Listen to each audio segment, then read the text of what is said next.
我從做娛播拍視頻開始，慢慢回歸到幕前。我拍過好多唔同種類嘅視頻，亦都請過好多好貴嘅團隊幫我去拍攝，但係點讚評論都係寥寥無幾。收尾我老婆提議，不如我哋做翻真實嘅自己，將我哋嘅經歷真真實實咁樣拍翻出嚟。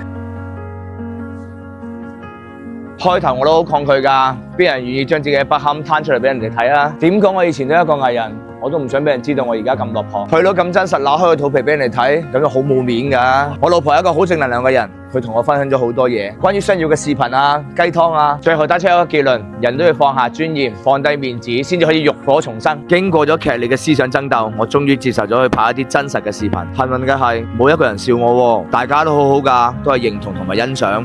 而我居然又覺得好坦然，唔使喺人哋面前偽裝自己嘅感覺，原來係咁爽嘅。就係咁樣開始，我慢慢做自己嘅帳號啦，重新回到大家嘅視野之後，執笠界 KOL 呢個朵就成為咗我嘅花名。做咗一輪嘅娛樂主播，我只係覺得唔係幾中意被打賞嘅感覺，亦都覺得冇乜發展去突破自己，所以我後來作出更加大膽嘅嘗試。反正我轉行之後都做咗幾年餐飲啦，不如我嘗試下擺攤啦。